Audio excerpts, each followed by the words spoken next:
మహాగణాధిపతయే నమః. శ్రీ గురుభ్యో నమః. శ్రీమాత్రే నమః. వెల్కమ్ టు ఎడ్ భక్తి ఛానల్.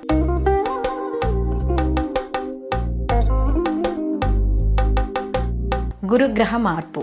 ఈ గురుగ్రహ మార్పు అనేది మనకి అక్టోబర్ 18 నుండి అలాగే డిసెంబర్ 5 మళ్ళీ ఆయన వక్రగతిని పట్టడం అనేది జరుగుతుంది. అయితే ఇప్పుడు గురువు మనకి అక్టోబర్ 18 ముందు వరకు కూడా ఈయన మిథున రాశి నుండి కర్కాటక రాశిలోకి వచ్చి మళ్ళీ కర్కాటక రాశి నుండి ఈయన మార్పు చెంది వక్రంలో వెళ్ళి మళ్ళీ యథాస్థితికి మనకి ఈ యొక్క మిథున రాశిలోకి రావడం అనేది జరుగుతుంది. అంటే ఇప్పుడు ఈ సంవత్సరం కానీ చూసుకుంటే ఇక్కడ ఈయన నవంబర్ 12 నుంచి మొత్తం మీద కానీ చూసుకుంటే మనకి మార్చి 11 వరకు 2026 వరకు కూడా ఈయన ఈ యొక్క పునర్వసు నక్షత్రంలో ఈయన సంచరించడం అనేది జరుగుతోంది.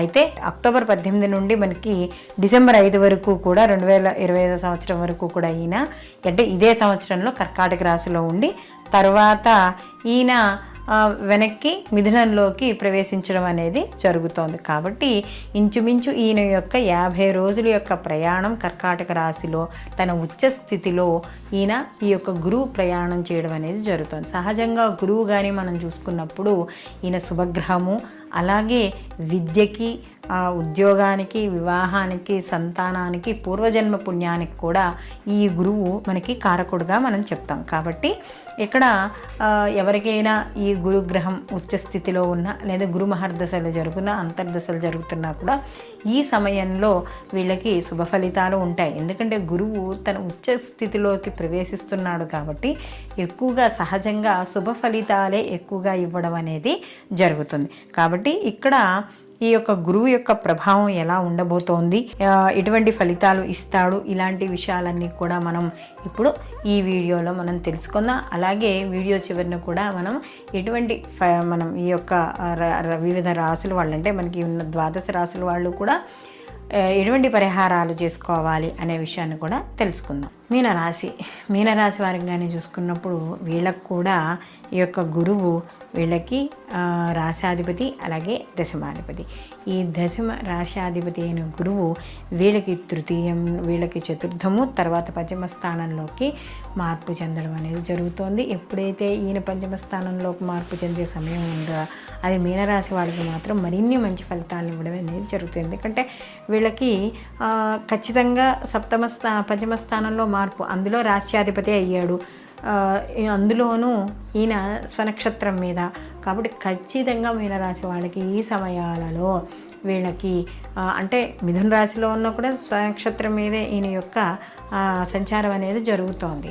కాబట్టి ఈ సమయం ఏదైతే ఉందో ఈ సమయం అంతా కూడా వీళ్ళకి మంచి సత్ఫలితాలు, నిరుద్యోగులకు ఉద్యోగం రావడం, అలాగే ముఖ్యంగా వివాహం కాని స్త్రీ పురుషులు ఉంటే వివాహం కాని స్త్రీ పురుషులు వివాహం అవ్వడం, ఏదైనా పనుల్లో జాప్యం ఏర్పడుతుంటే పనులు ముందుకు వెళ్ళడము, అలాగే ఏదైనా నూతన గృహం కట్టాలన్నా లేకపోతే ఏమైనా మార్పులు చేర్పులు చేసుకోవాలన్నా, స్థానచలనానికి, ప్రమోషన్లకి, ఏదైనా ఉద్యోగం మార్పు కొత్తదనం కోసమో లేకపోతే ఆర్థికంగా బలపడడం కోసమో ఏదైనా మార్పులు కావాలనుకుంటే మార్పులు, సంతానం కోసం చేసే ప్రయత్నాలు, అలాగే ఇక్కడ ముఖ్యంగా సంతానానికి సంబంధించిన చదువులు, ఇవన్నీ కూడా వీళ్ళకి అనుకూలమైన వాతావరణాలు. అంటే ఏదైనా ఒక పని చేపట్టాలనుకున్నప్పుడు దానికి తగ్గట్టుగా అనుకూలంగా ఆ సమయానికి ఎవరు కావాలి, ఏం చేయాలి అనేవి ఆటోమేటిక్గా అలాగా అమిరిపోతూ ఉంటాయన్నమాట.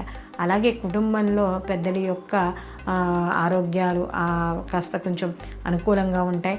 అలాగే ముఖ్యంగా వీళ్ళకి మీనరాశి వాళ్ళకి కానీ చూసుకున్నప్పుడు ఉద్యోగపరంగా మంచి లాభాలు, అంటే ఉద్యోగపరంగా మంచి గుర్తింపు, పై అధికారుల మన్ననలు, అలాగే తోటి స్నేహితుల యొక్క ఉద్యోగానికి సంబంధించిన స్నేహితుల యొక్క సహాయ సహకారాలు అందడము, అలాగే రాజకీయ నాయక పరంగా కూడా మంచి శుభవార్తలు వినడం, లేదా ఏదైనా ఒక సీటు కోసమో టికెట్ కోసం ఏదైనా చేస్తుంటే అవి రావడము, అలాగే పెద్ద పెద్ద పారిశ్రామికవేత్తలు ఎవరైతే ఉన్నారో వాళ్ళకు కూడా అనుకూలంగా ఉండడం అనేది జరుగుతుంది. అలాగే నూతన గృహము కానీ ఏవైనా కట్టడం, వాటికి సంబంధించిన విలువైన వస్తువులు కొనుగోలు చేయడము, తల్లి ఆరోగ్య విషయాల్లో కాస్త అంటే వాడి ఆరోగ్య విషయాల్లో కూడా కొంత విసులుబాటు దొరుకుతుందనమాట. అంటే కాస్త వాటి సమస్యలు తగ్గడం అనేది జరుగుతుంది.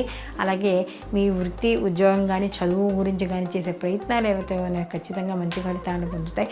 ఉన్నత విద్య, విదేశీ విద్య, దూర విద్య ఇలాంటి వాటి కోసం ప్రయత్నించేవాళ్ళు, గవర్నమెంట్ జాబ్స్ కోసం ప్రయత్నించేవాళ్ళు, లేదా ఏదైనా పోటీ పరీక్షల కోసం చదివేవాళ్ళు, వీళ్ళందరికీ కూడా ఈ గురువు యొక్క అనుగ్రహము, అందులో ముఖ్యంగా ఎప్పుడైతే కర్కాటక రాశిలోకి ఈయన మారుతాడో ఆ సమయంలో మరిన్ని సత్ఫలితాలు ఈ మీనరాశి వాళ్ళకి పొందడం అనేది జరుగుతుంది. అంటే ఇక్కడ వీళ్ళకి జన్మలో శని ఉన్నా కూడా కొంత వీళ్ళకి ఈ ప్రభావం గురువు యొక్క బలం కూడా ఉండడం వల్ల కాస్త అనుకూలమైన ఫలితాలే ఎక్కువగా గోచరించడం అనేది జరుగుతుంది.